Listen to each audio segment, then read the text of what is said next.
Okay, so let me share my screen.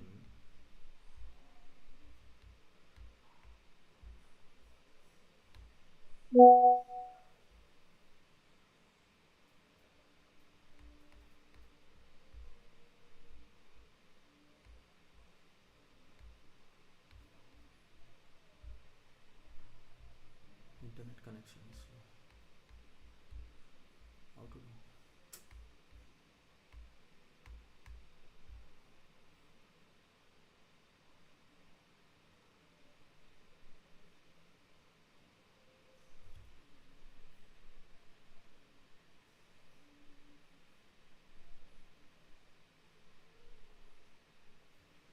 Okay,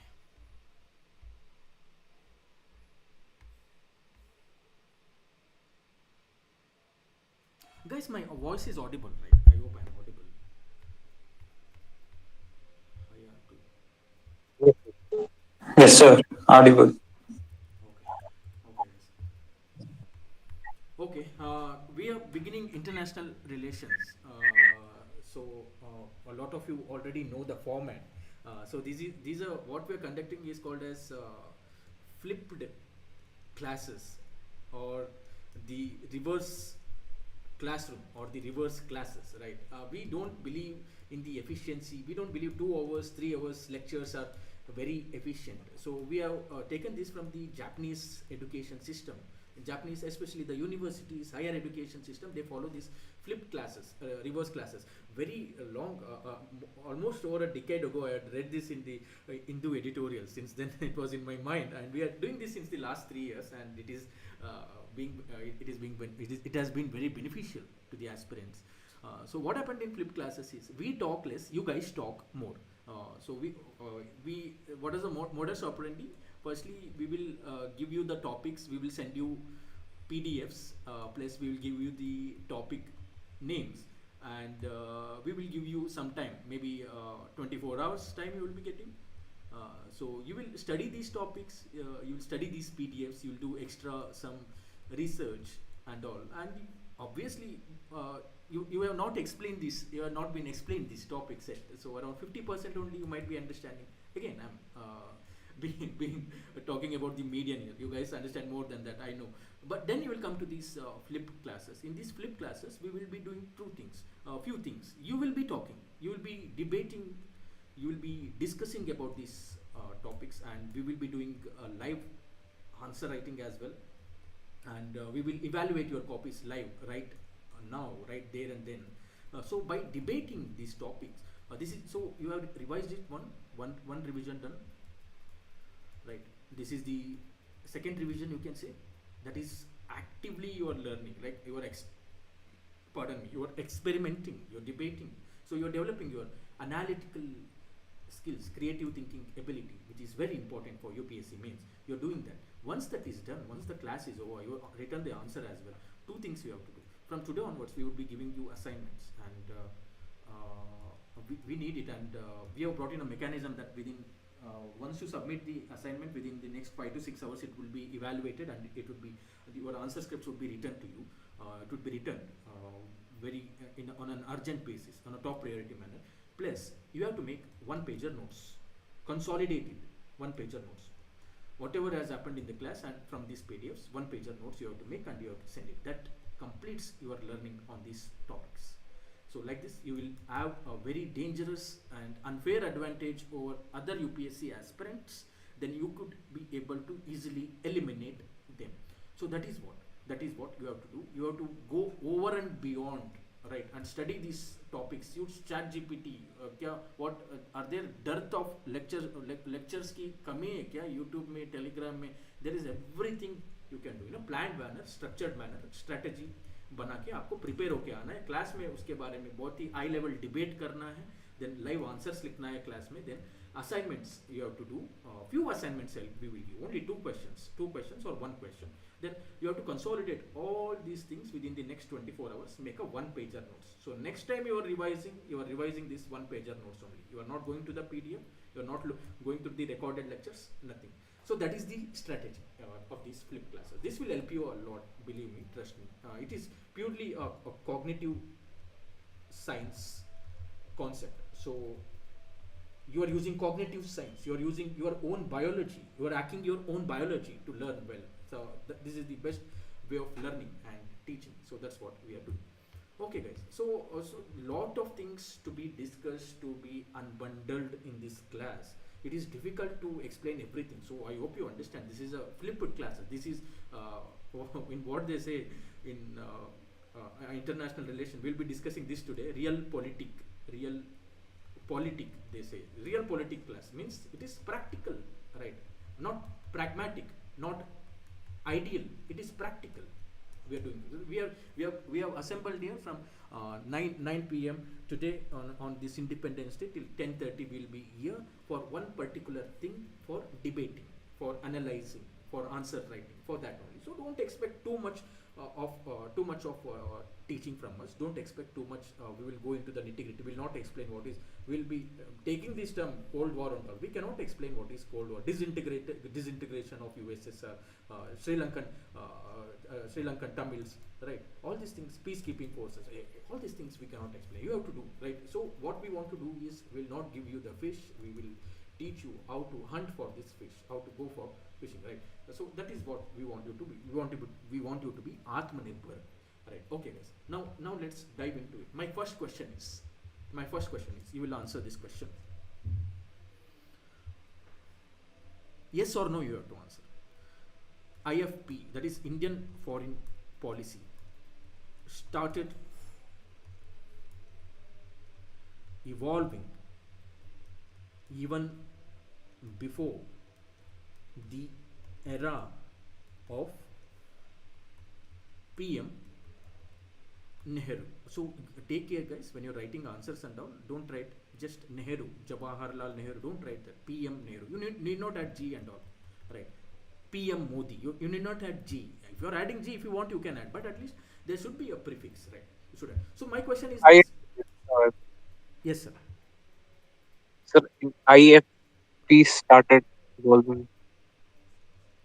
Even before the era of PM Nehru. Yeah, I think मैं सुन connection break हुआ था sir. जी sir, अभी it's fine. ये sir IFP क्या चीज है sir वो सर क्या sir, full- IFP Indian foreign policy, Indian वो- फॉरेन वो- policy.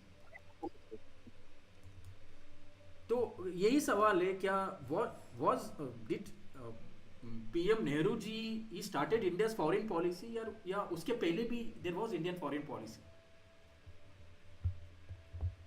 This is the question.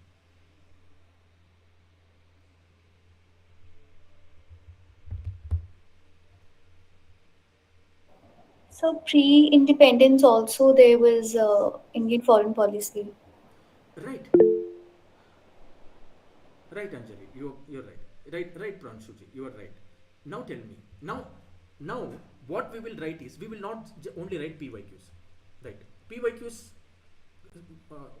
लिखवाने के लिए हम there are lot of YouTube videos PYQ लिखवाने. We are here to really dig your brain and write creative things. So my question is, we will put a 2 minutes timer and you will brainstorm and try to come up with this answer. So one more request, guys, don't use AI during these classes. While making notes, while try to understand things, बेझिझक AI को इस्तेमाल करना, पूरा इस्तेमाल करना AI को. But इस class में ना, you have to put that pressure. इसको बोलते हैं स्ट्रेस टेस्ट. आप अपने ब्रेन में स्ट्रेस डाल रहे हो, trying to come out with things which you have never learned before, which you have never thought of before. Yes. So guys, give me 10 seconds, please.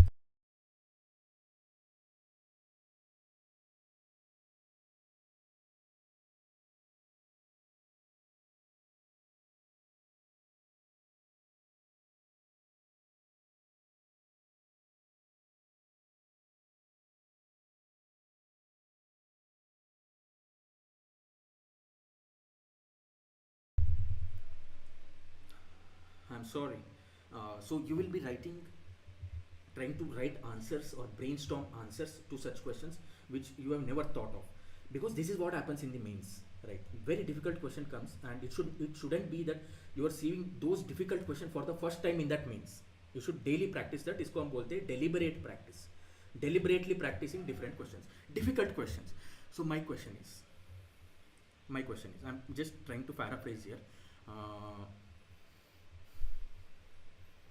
what Indian Indian is a term. What foreign policy, or you can say, okay, TK, colloquial way, में Indian foreign policy elements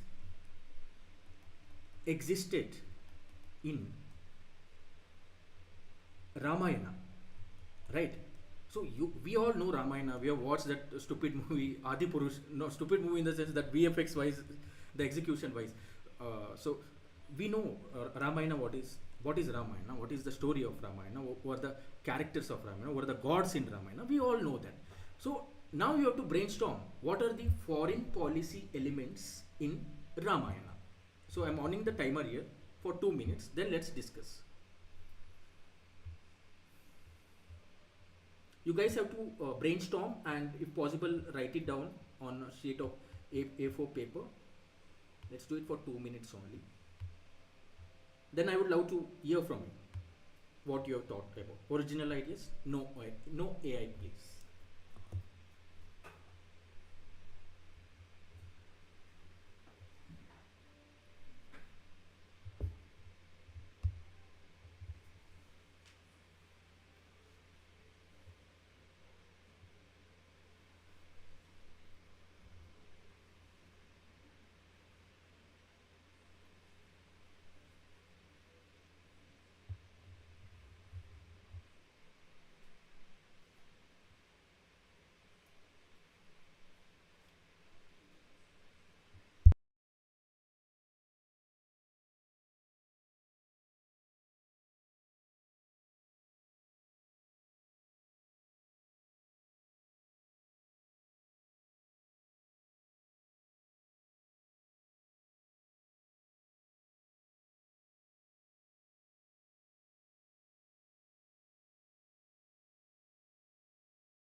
Okay, guys, time's up.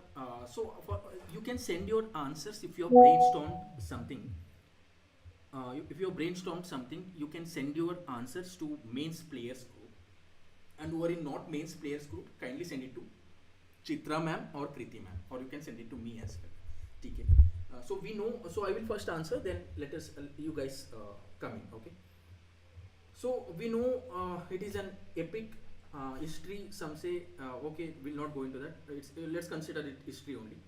So what happens is Sita, the wife of Ram, is kidnapped by Ravana, the king of Lanka. So Ram asks or entrusts this duty on Hanuman that it is your Hanumanji, it is your responsibility to go and locate Sita Mate.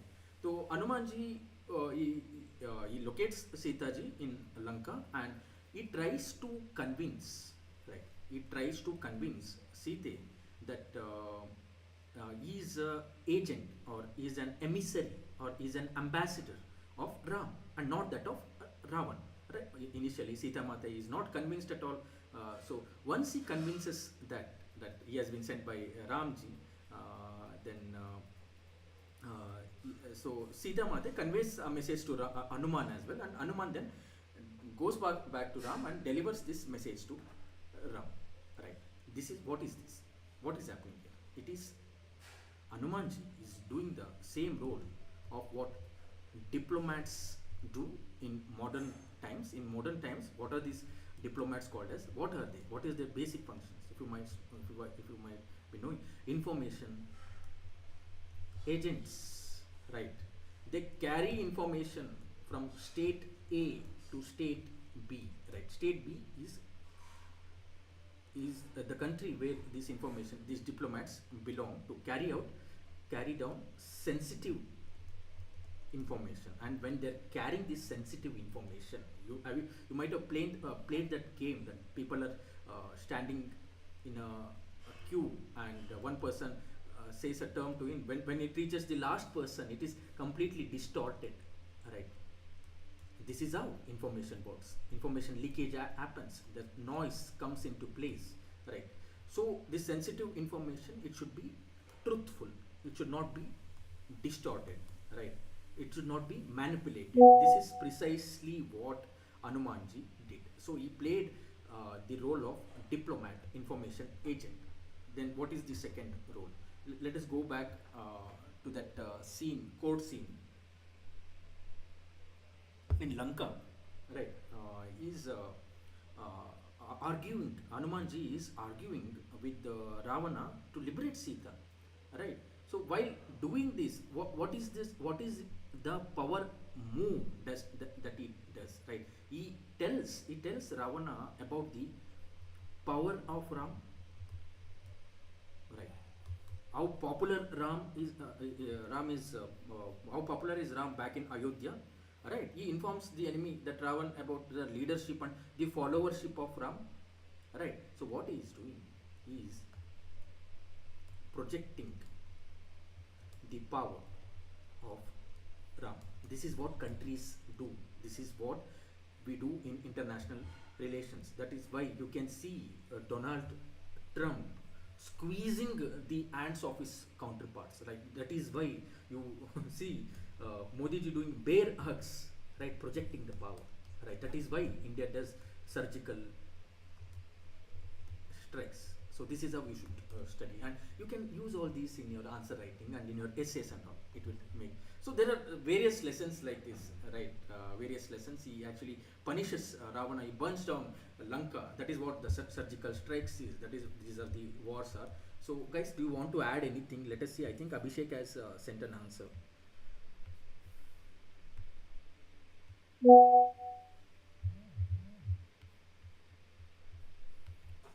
Vibhishna's example is very good. Very good. I can see that.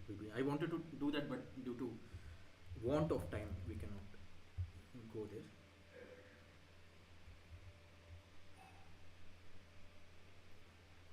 Good. Very good. This is Abhishek's answer. He's writing about World War II. Diplomat. Very good.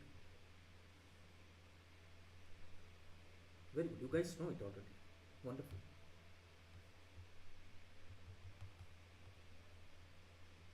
Good. Right. He say what Vibhishna says. You cannot. He has brought an information. You do not kill the messenger. That is basically, there is diplomatic immunity. That's what Vibhishna tells Ravana.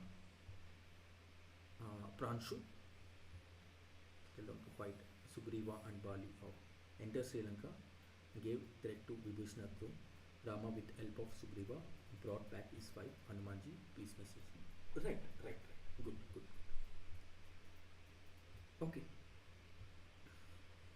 Okay, bye. Okay. Now, let us. I will now again. I will ask you to write one more thing. Before that, I want to let us. Now we will talk the evolution of Indian foreign policy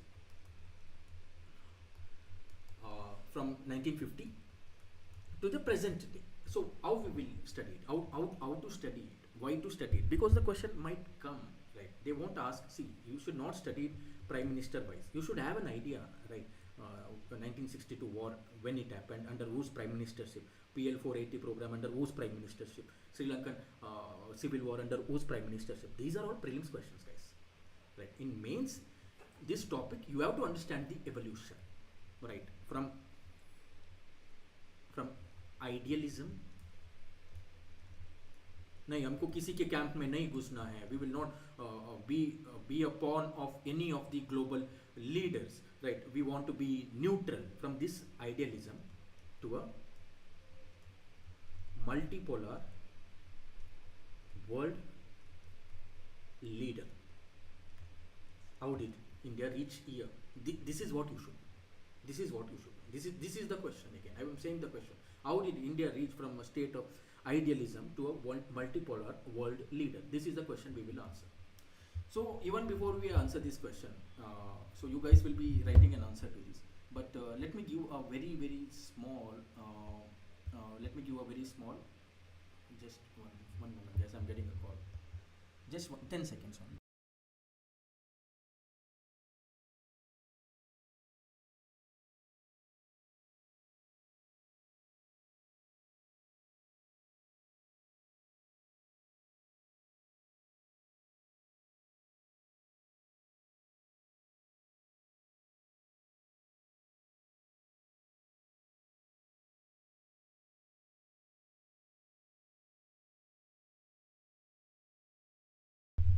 Okay, guys, I'm sorry. A very small timeline, a skeleton timeline I will give, like a story format. Let us try to understand. Then you can write an answer. Then we will evaluate it, and I will give the model answer as well for this question. Okay. Then we have to do India-China relationship and India-Pakistan relationship as well. Then I will tell you how to approach it. But what happens is post-independence. Let us talk about post-World War II. There were two big teams, right? Two teams. Right, two teams in college, right? They're having their own team and they're having their own ideologies. These two teams were, one is the US and another one USSR, right? One believed in the policy of one ideology of capitalism, one believed in the ideology of communism. That is Soviet Union, right? Soviet Union. So these things, nitty-gritties you have to do, guys. What is Soviet Union? What is USSR? What is communism? Right? It is state-led economy. State-led economy where the government decides what should be produced, how much should be produced, how it should be produced, and how it should be distributed to the people. Everything, the economy is run by the state, decided by the state. In capitalism, it is a free market, as Adam Smith says. The free hand, right? The invisible hand. There is something called as invisible hand, that is demand and supply. It decides everything. The government will not decide who to produce, how much to produce, how to distribute it. So these two teams were there, right?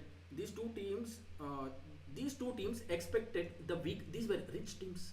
These were powerful teams. They expected the other smaller countries, weak countries, means not so powerful countries, just liberated. They were colonial. They were ruled by the colonialist. Now they got independence. They wanted them to join one of these teams. But India said, no. We don't want to join either team. Rather, we'll stay independent and we will make our own decisions. Right. This movement is called the NAM, non-alignment movement. Now you should know few things about it. You will do about it few things. But now so in IR, remember, guys, more than the history, the question comes from contemporary aspects. That is the current affairs. That is why they say, no, for IR, you might have seen, you might have heard toppers saying, for IR I did PT 365 only, mains 365 only, current affairs only. So this is the 60%. Your answer should be 60% from the CA and 40% from the history and facts, concepts, etc. So when you're studying concepts like non-alignment movement, don't dwell too much into history. Who was the premier of Egypt, right? Who was the premier of Thailand that time? Don't do that. Do the contemporary analysis. Is non-alignment movement dead today? Right? You have to do analysis like that. So non-alignment, India believed that no one should be forced to choose between two superpowers. You don't force us. We are independent. We are sovereign countries. We are not kids. Okay, that's what India said. So we don't want to get into your silly, churlish, childlike war. We don't want to do that. We want to focus on our own development and our own peace. Right. We want to be, see, you do whatever you want, you guys do it, we will be friends with you both, we are friends with you both, and but please don't drag us into your fights, right? This is what happened. Okay, now what happens next? So this is what is called as idealism, Indian idealism, right? We didn't, so because of these things we want to remember this term, we want to develop, we want to focus on peace. We didn't invest on our military complex. That's why China uppercuts us, it it punches us in the face and gives us a bloody nose in the Indo-China war all the times, right? Even in the 1965 India Pakistan war, we say India won, right? Neutrally, if you do, it was almost a tie, it was almost a draw, but we came out of a war, a bloody war with China, and yet we sustained, we did well in this India-Pakistan war. Everything changes in 1971 and 1999 Kargil skirmish. Everything changes, and today everything changes. We are giving bloody noses after bloody noses to Pakistan. But correct, keeping that scenario in mind, so we didn't invest in our military complex. We wanted to do industrialization. We wanted to focus on agriculture, on welfare of the people, on social security. That's why. So it will come back to haunt us now, right? So we were idealist. Like we say, if we don't do bad to other people won't do bad to us, right? You are going in the you don't have a car today, right? You're going in your cycle, so you're going very slow. You're following all the traffic rules, but the car will come and run over you. That's what is happening, right? So this is idealism. You think that I'm going in a cycle, I'm wearing my helmet, I'm safe. It doesn't happen like that, right? So we start getting military shocks now. Military shocks we start getting in the 1960s. India, what are the shocks? Let us see. 1962 war, Indo-China war. China attacked and it won, right? Right. Whatever happened is happened. It's true. So it was a big blow to India's confidence. Then 1965 Pakistan attacks us and India held its ground, and but the entire region was tense and unstable. All right. If you want to go into history here, you can try to read more why USA supported Pakistan, and if you are shocked today that Trump is supporting Pakistan against India, you are shocked because you just don't understand the history. Throughout the history, USA has been using Pakistan as its proxy. As a matter of fact, today I was reading, someone shared on X, Twitter, files between communication between Kissinger and Richard Nixon, former president of USA. They two were discussing, why don't the Indian dies? I think they need a good famine. They should be right. They're talking. So this is what USA thinks about us even today. So right. So this is the thing. If you're shocked today why US is behaving like a big bully supporting Pakistan, it always has been. Right. And you can go behind this history if you're interested. Right. And Arjun Dev, that old NCRT, when you're studying world history and all, you will understand it. Right. During the World War I what happened, World War II what happened, all these things you will understand. So now India has come out of two wars. So what happens now? It is economy is weak. When you go to war, your economy becomes weak. So we are dependent a lot on the foreign aid and food imports from the US, and US is now putting pressure on India. Madam Indira Gandhi ji goes to US. There she is humiliated by the president of USA. She comes back and she wants to take a revenge, right? So now we are thinking that now US is putting little bit of pressure on India. You cannot. So again, some terms I will use. Don't get threatened by. So India should stop criticizing America's war in Vietnam. Again, world history topic. Alright. So it is putting some visible pressure on us. So this made India question its, should we be really non-aligned at all? Should we be alone at all? Now India started thinking, okay, the principles are good, but practical strength is everything, right? What is this practical strength? One, military strength. Second, economic strength is necessary. So now we start rethinking our foreign policy. So it's happening now, right? Okay. Now then what happens? Now we are shifting to real politics, realism, right? We should think words doesn't mean anything, idealism, peace doesn't mean anything. So now we do the green revolution. Why? We discussed, no, we need to be economic power. Green revolution, right? It made us Atmanirbhar. It made us self-sufficient. Now we don't need a begging bowl. We need not go to USA for food imports, right? Self-sufficient in food, right? Now we really start to abandon the non-alignment movement. In why? In 1971, India signs a treaty of friendship. Treaty of friendship with whom? With Soviet, with the Soviet Union.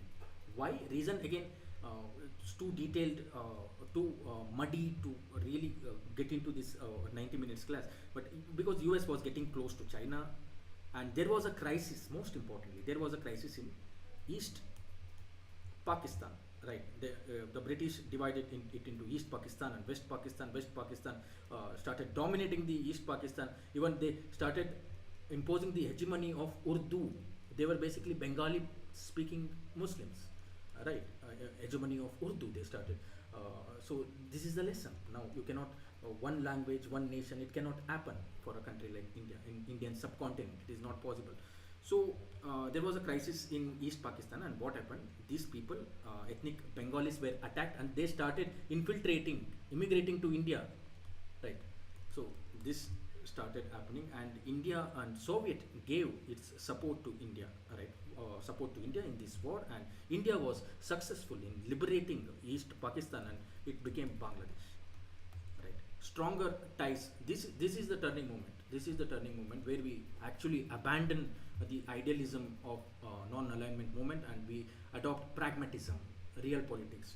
Why, how? We became friends, and we bought weapons, more trade, and even the space projects with Soviet, right? So this trade almost doubled. It becomes 2x now with the Soviet. So this is the shift from idealism to realism, from wheat to war. India's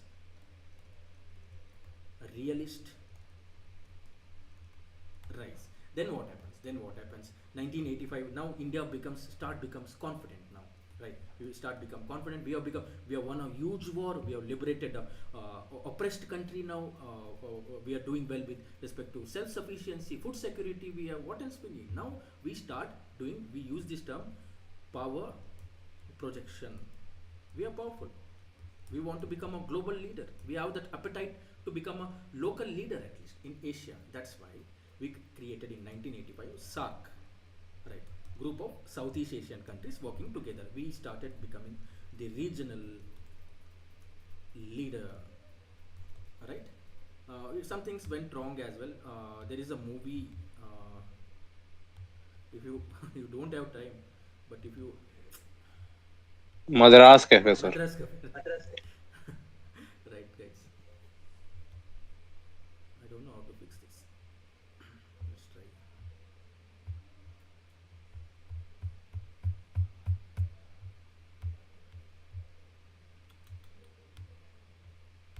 Madras Cafe.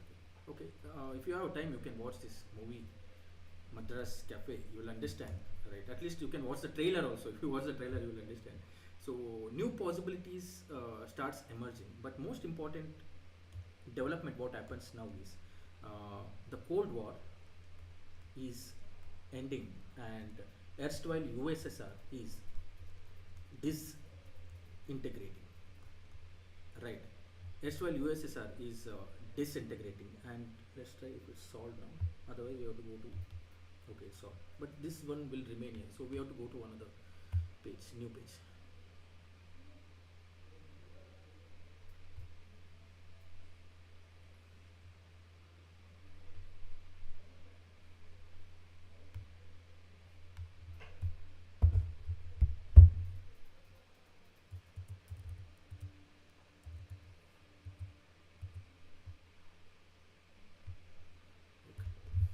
Okay, guys. So now we are in the officially into the post Cold War era. Now there is a image you can see. You might have seen this meme. It is a kitten, a sweet little kitten, and it is looking into a mirror, and it sees a lion over here or a tiger over here.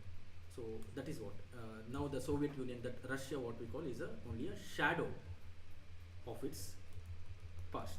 But India is an intelligent country, right? Soviet Union collapsed. We had to again rethink our foreign policy, right? So and India, so we need to find new global partners as well. So in the in amidst of this, one more thing happens. India opens its economy, and so we needed, once we opened our economy, look like, then we are dealing with better business partners, stronger business partners, so stronger, more possibilities of business. That is why we needed stronger international relationships. That is why in 1992 we do something called as the Look East policy, right? That is, we start building strong relationship with Southeast Asian countries, Asian tigers like Thailand, Singapore, Indonesia. And also one important thing, this is important because due to the current affairs, in 1992 India opens an embassy in Tel Aviv, that is Israel, and we start official relations with Israel. Even today, when there is voting on anything in the United Nations, right? India always votes in favor of Palestine. Otherwise, we abstain. Even today, we are not taking this side of Tel Aviv because historically we have always been supporters of the Palestinian rights to statehood. That's why. But 1992 it changes. We want to have a cordial relationship with Tel Aviv as well. Then this is an 1 hour lecture again. We will do this, the nuclear test in India Pakistan India US relationships. So 1998 we again get we get sanctions from US for 1998 N tests, nuclear test. But something changes. Bitter relationships with USA now as well. But 9/11 happens in 2001. 26/11 happens in 2008. So what is the common thing? Terrorism, religious terrorism, right? So due to counter-terrorism, India and US, we see a reset. We see a reset in India-US ties, growing cooperation. We do. Then again, 2006 comes, the BRICS happens. Now what happens? Now India's foreign. So now today, what it is happening, from non-alignment to multi-alignment is happening, right? We have become today, no, we are not friends of any, we are friends of you, but we will take independent decisions. We don't want to come into your club. To that, we have become Vishwa Bandhu, right? That is friend to all. We have strategic partnerships today. So these terms you will be using in answer writing. We are doing strategic partnerships. We have strategic partnerships with countries like USA, UAE, Japan, Uzbekistan, Tajikistan, South Korea, right? And again, what is the trend today? What is the trend? We are discussing today's trends. We are also having rivalry with China is growing, especially after the Doklam It is at a tripartite position. Three countries, Doklam standoff in 2017, and global presence. India is having global presence. India is a founding member of key groups like Quad, BRICS. India was invited to G7, and India is leading the global South. That is, global South means emerging economies, which were former poor countries, former colonized countries, emerging economies. India is trying to be the leader of South Africa, of Brazil, of the poor countries, right? So we are going with anyone. So if someone asks you is non-alignment debt, your answer would be this. Palki Sharma, uh, the journalist, she explains it in a very beautiful manner. She says, India's diplomacy mantra is be in every room, but stand in your own corner. This has been the journey of India. India engages globally, but you use this term, we protect our own interests. We act for our self-interest. Our interest comes first. So this has been the small journey of India. So now the question is, now you will write this answer. After that, very quickly we'll complete India, China and India, Pakistan. Because we don't have to go historically. We have to understand present trends. We'll give small history. We'll give a small history trailer as well. So question is, now you will write this answer. We'll take some 6 minutes. Let's take 6 minutes for this. Question is, India's journey. India's journey from a idealist country. India's journey from idealist country to a multipolar world leader. Explain India's journey from idealist country to a multipolar world leader. 10 marker, 150 words, 5 minutes. Write very brief, write in keywords, write in skeleton, right? Okay, I'm on the timer for 5 minutes.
Okay, guys, I hope that should have been easy because we have already discussed this. I will only write the introduction and I please send in your answers in the meantime. We can write a introduction, right? What is the question? Idealist economy. There we have to take the introduction. The introduction should be written with respect to the question itself. We have to take what we have to write in the introduction from the question itself, the hints, right? They're talking about India, okay, India's journey from idealist country. We know why it was an idealist country, idealist principles, right, to a multipolar world leader. Yeah, we know it has become a multipolar world leader. Now it is the founder of various groups and all. Okay, fine, we know that. So all these things should be reflected in your introduction, right? Only then you will get good marks for introduction. Answer. So Indian foreign policy has evolved from a principled idealist idealist stands rooting in non-alignment movement to a pragmatic one, which reflects its growing stature, its growing stature in a multipolar world. Does this definition, right, is it answering the demand of the question? This is how you should write the definition, right? We have used, okay, idealist country, we have addressed it, principled idealist, and we have also given how rooted in non-aligned movement, okay, but it multipolar world, it has become a leader. How it transformed into something pragmatic, which reflects its growing stature in the multipolar world. Very good introduction like this. Then now you explain the journey. They are asking to explain the journey. You explain the journey. That's what we did, right, 10 minutes ago, right? Idealist foundation. You can write these headings. Idealist foundations, right? No, you can even use you can even quote the years, right? 1960s, non-alignment movement, Panchashil principles. You can also write what went wrong, limitations exposed with 1962 war with China. Then we take a realist turn when in 1970s and 80s, how through the Green Revolution and 1971 treaty with USSR and 1985 we formed the SARC. So you're getting, hope you're getting. So this is what we discussed. Now again you can write a conclusion. India's journey. India's journey has navigated complex global dynamics. See, you should not summarize in the conclusion. You should not summarize. You should actually give new points, right? Why have we traveled this journey? Why there has been ups and downs in Indian foreign policy? Because of the complex global dynamics. This is the thing, right? Indian policy now embodies what? Because India has navigated complex global dynamics, and India today has embodied pragmatism, resilience, and ambition in its foreign policy. emerging as a world leader. Emerging as a world leader. You can end it like this. So that would be a decent answer. Now let's see what you guys have written.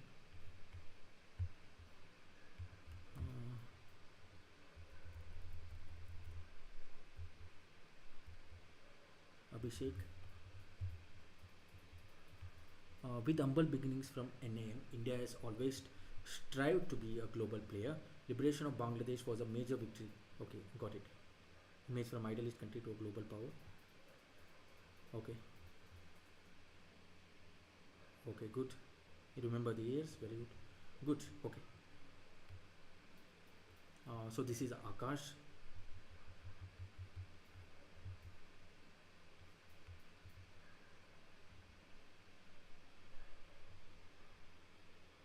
Very good. You should use these terms. Good.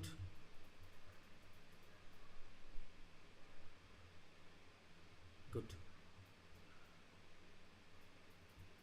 Right. Right. Right. Good. Good. Examples. Pranshu.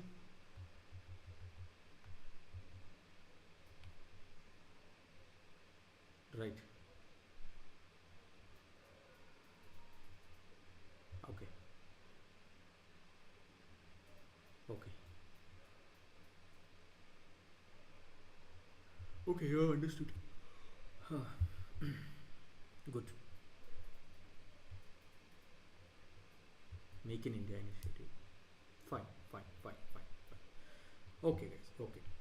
Now, so that we have gone past the evolution, a very long, lengthy one. We have successfully traversed this. Now, coming to India, China, Indo-China relations. So, how to study India-China relations?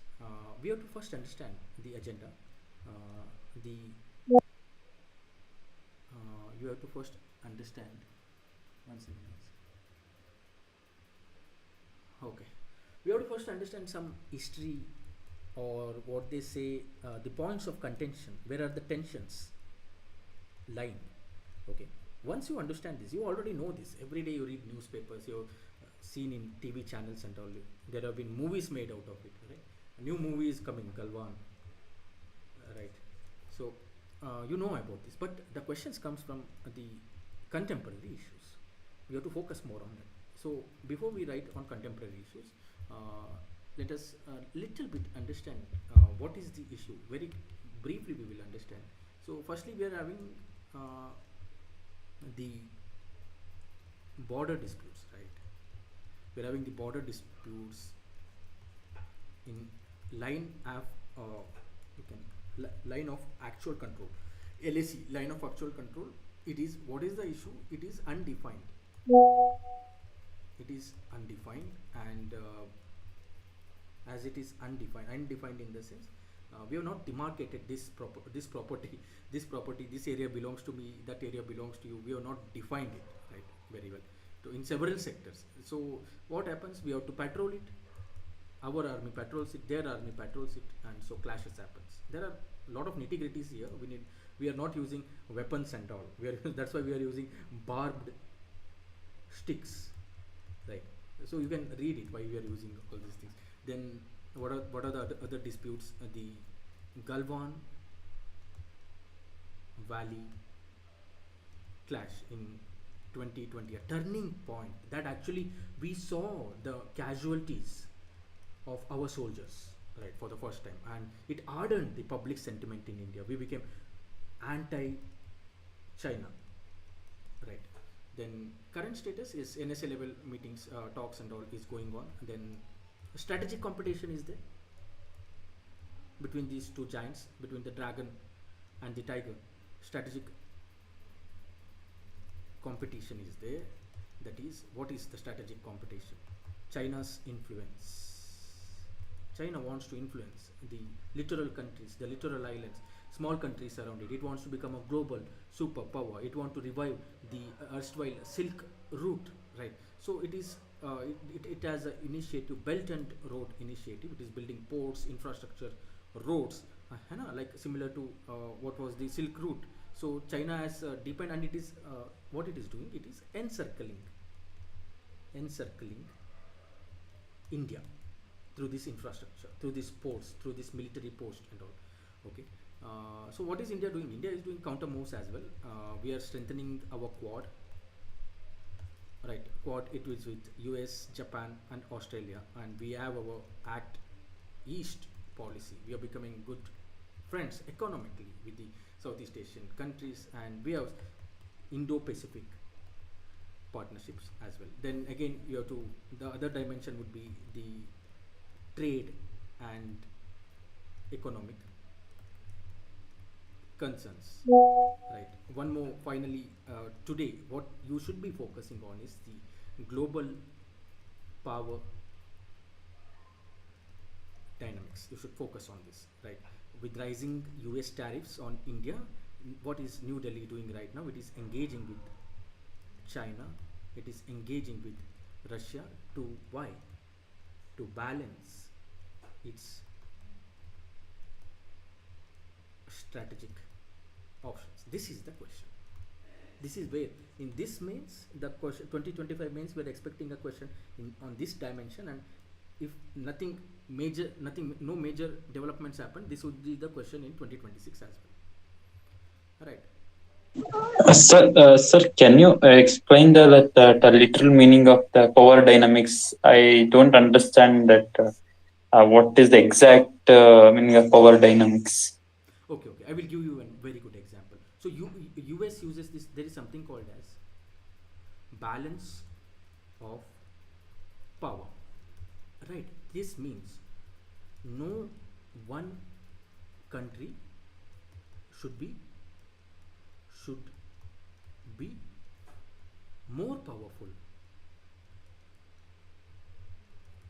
than others. Right.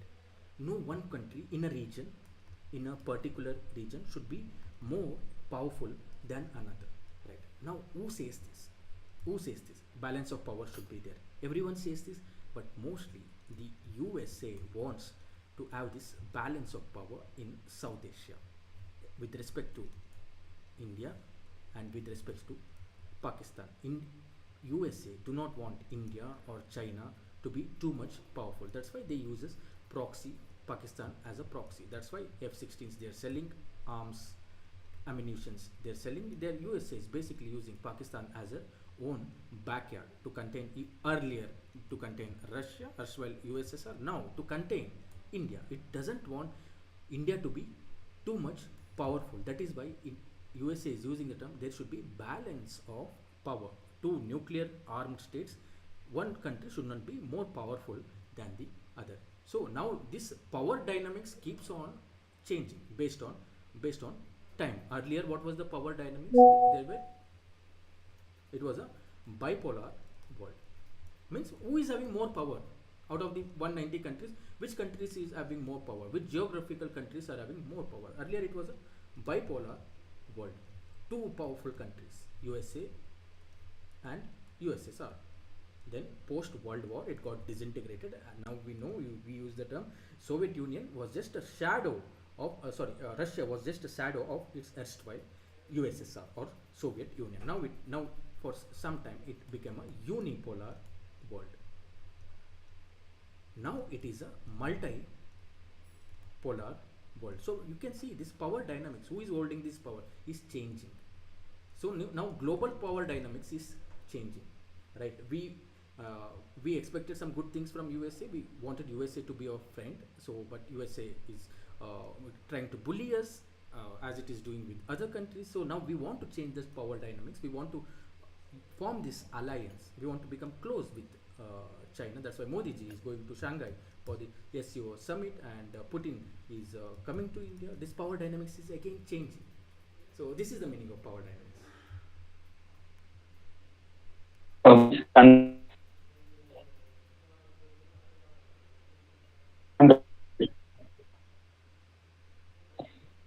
Akash, I didn't get you. I think. sir, understood, sir. Understood. Understood, no? Okay. Yes, sir, understood. Okay, guys. Now this much you guys know, right? Now let us answer this question only. Now the next question is you have to brainstorm.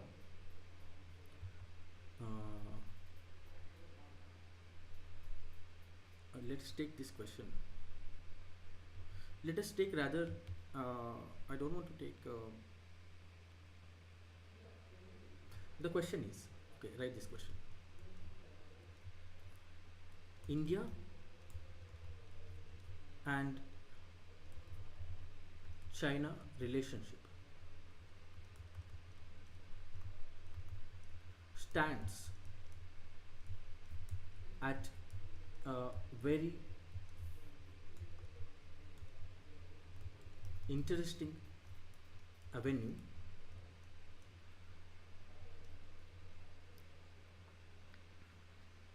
especially as the West is realigning. I don't want to make it too complicated. This is becoming too complicated. Wait, let me just change it. Very interesting. Very interesting. This is right. Very interesting avenue, especially with the ongoing tariff wars initiated by USA. Right. Again, 5 minutes. So now, as we just discussed, right, India is in India.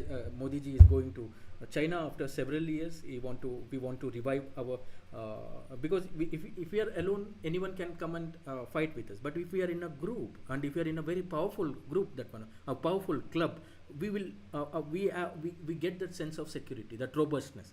That is why we want to revive a good relationship with China right now, because Trump is bullying us. This is the question. Discuss. Understood the question?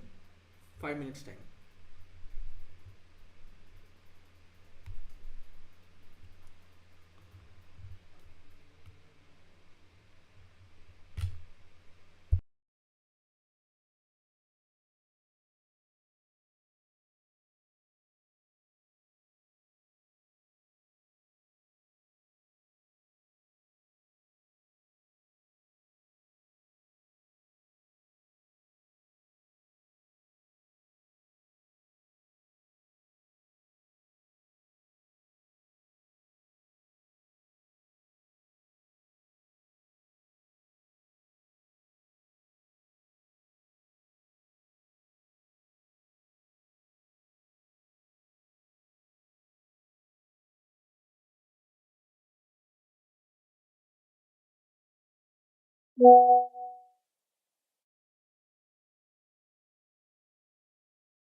Time's up, guys. Time's up.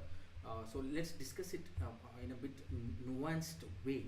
Uh, let's try to understand the complex dynamics between the dragon and the tiger.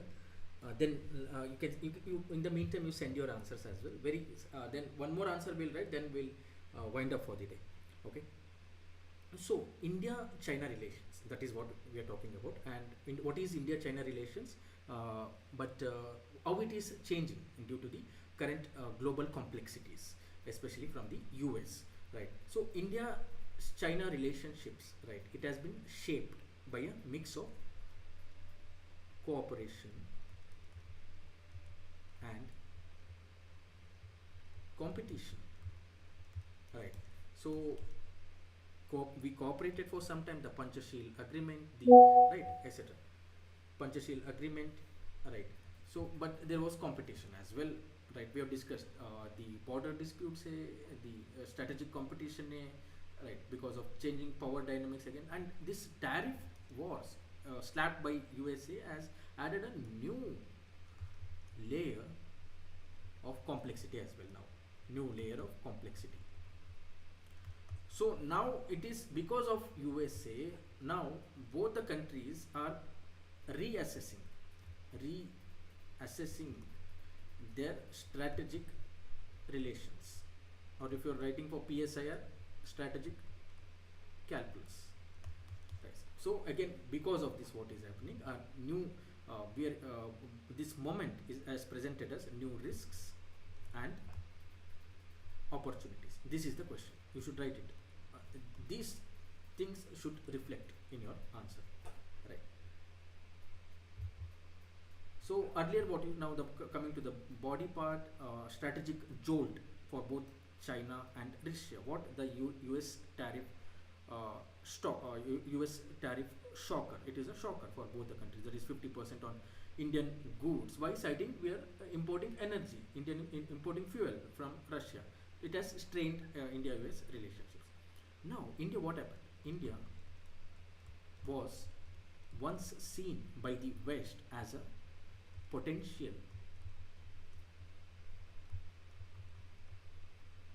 replacement for China. In what? In the global supply chains. Okay.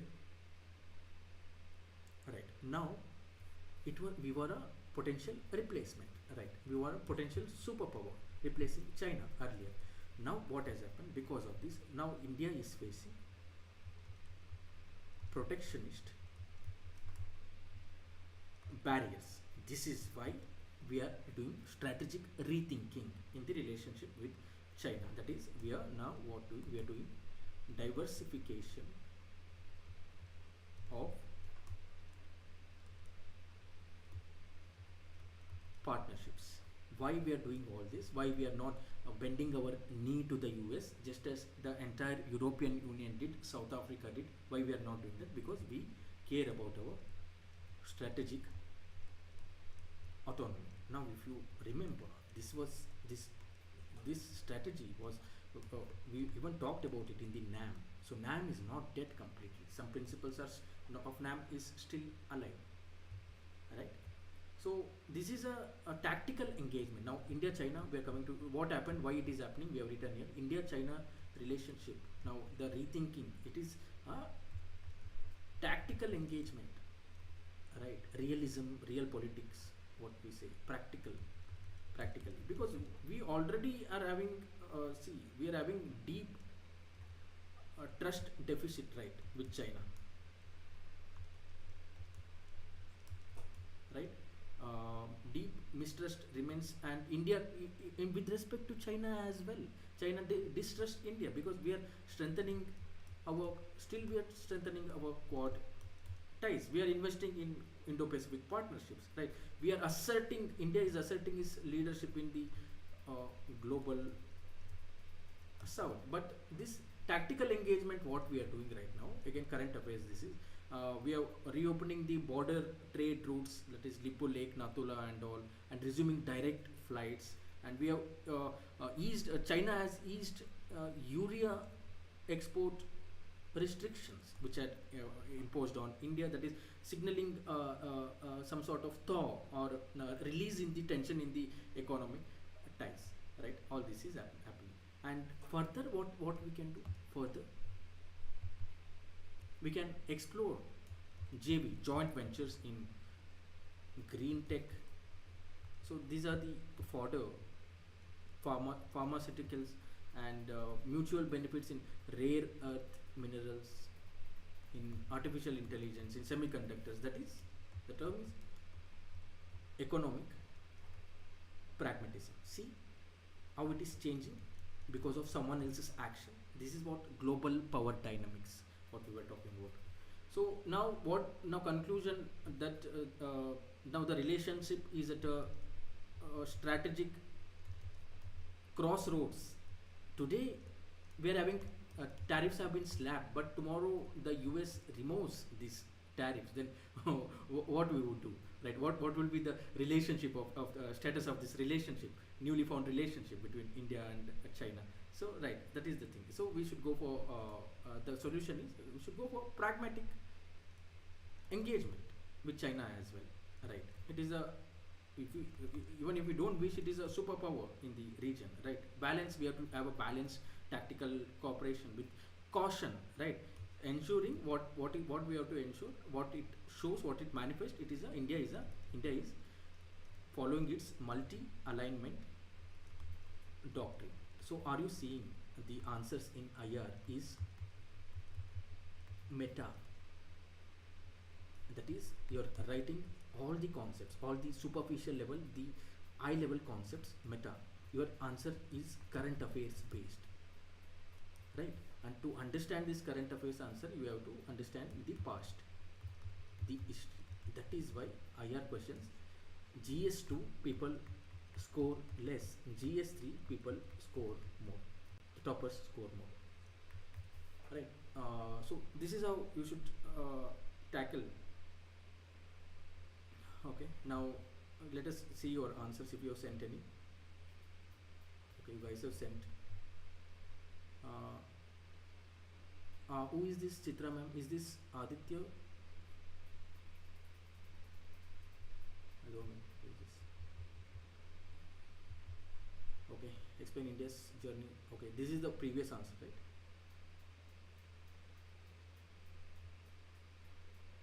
Okay, too long definition. For 150 words, one-liner definition would suffice. One sentence definition, not more than 3 lines. Idealistic foundation. Good. Okay. Good. Good.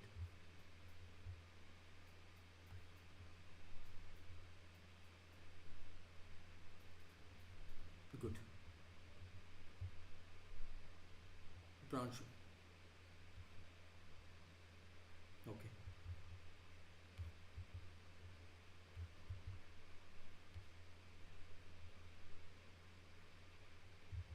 Okay. Brainstormed you basically. Okay, good. Okay.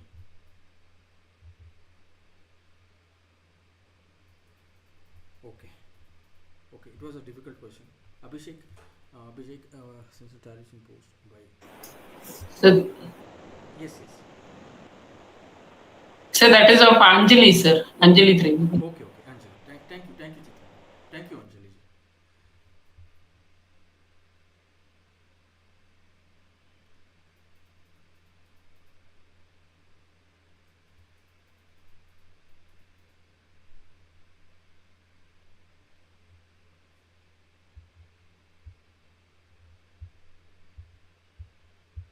Okay.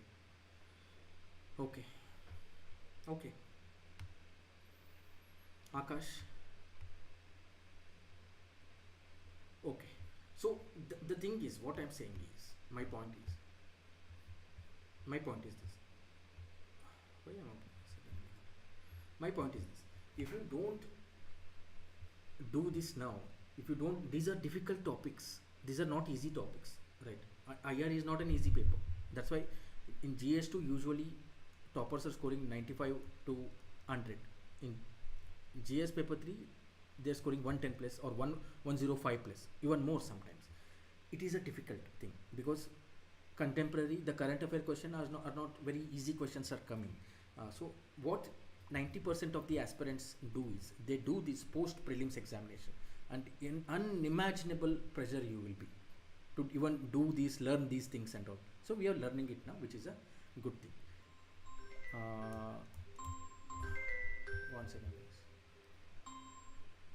Okay.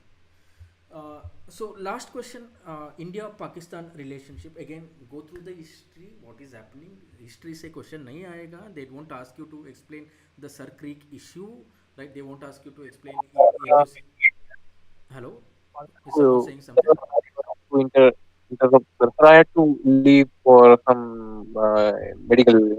Sir. I will be joining. I beg your pardon. You have an emergency? You can go, sir. Medical emergency है sir, Sure, मैं sure, sir. इसलिए Sure. No issues at all. This is recorded. Sure, sir. Okay, sir. Thank you, sir. Thank you. Okay. So focus on the contemporary aspects. What is happening today? What is happening now between? So I will just let us just see what is happening. That is this India-Pakistan crisis is a multi. Just 5 minutes. Let's wind it up. Multi-layered crisis. Trigger point kaha tha? Today, if the question comes, what are the contemporary tensions between India Pakistan? So they won't ask you, can it be solved?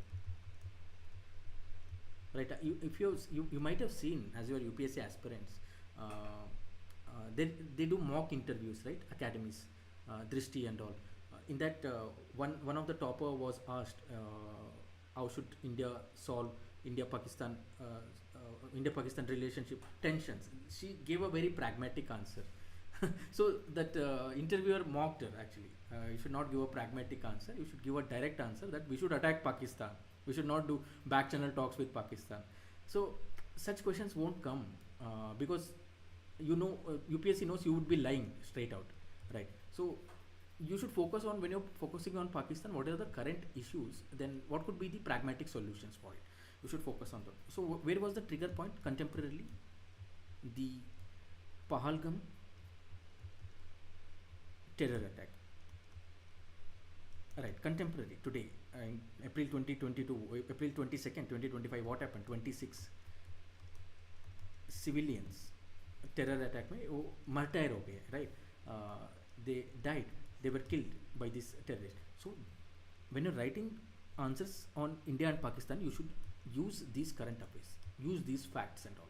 So that's how you should make the notes. Right. In response, what happened?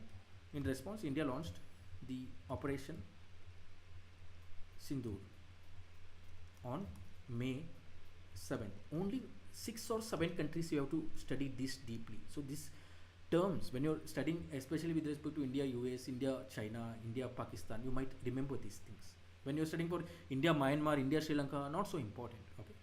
Then again, it was said that if let India, the Pakistani army general said that let India build dams across the Indus rivers. We would test our missiles across it, and he said it from the US soil. So these current affairs become very important. Water wars. So these dimensions you have to prepare. Water wars. That is the Indus Water Treaty was suspended. It was a 1960 treaty, a water sharing treaty. It was suspended by the Indian government. Then Pakistan, what it did, it responded with aggressive rhetoric, calling aggressive rhetoric. Okay, fine. You have to work on this dimension as well. Then again, nuclear threats. That is nuclear brinkmanship and hostile rhetorics. Right. They're calling for nuclear threats, making speeches claiming Pakistan would take half of the world down if pushed into a war. This is reckless and a war mongering from Pakistan's sides, and it would have painful consequences, right? So diplomatic fallout and ceasefire, again broader implications kya hai? What is the broader implications? This should reflect in your answer. It has regional and global ramification. The India-Pakistan relationship tension, it is having spillover effects, and in the regional, in Asia, in South Asia, as well as globally as well, it has ramifications. That is, what is the first one? Rising instability in South Asia. Okay, then what is the second one? Concerns over nuclear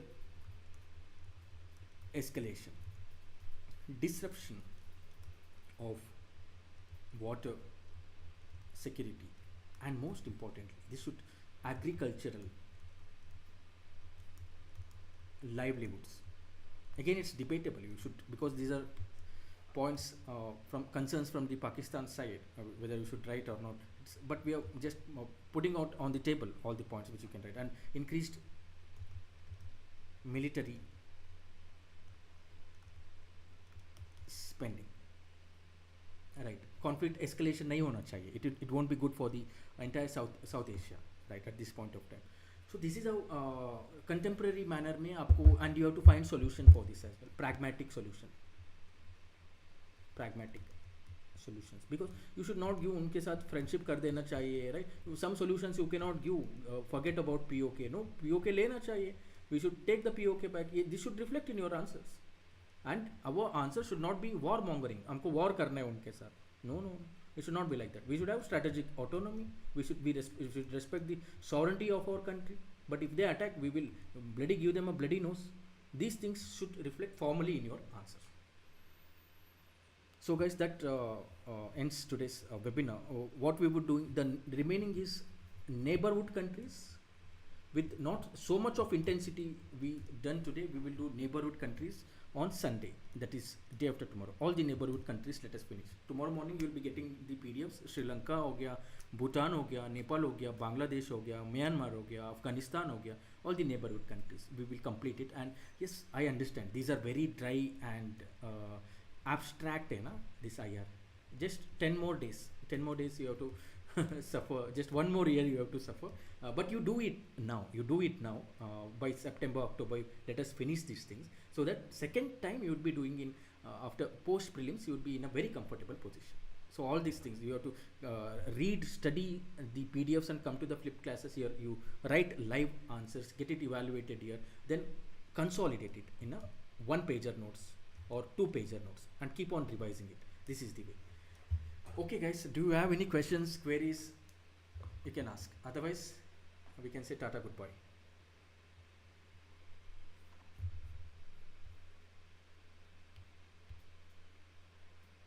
Okay, good night guys. Let's meet again on Sunday. Bye bye. Good night, sir. Good night. Thank you, Anjali. Bye.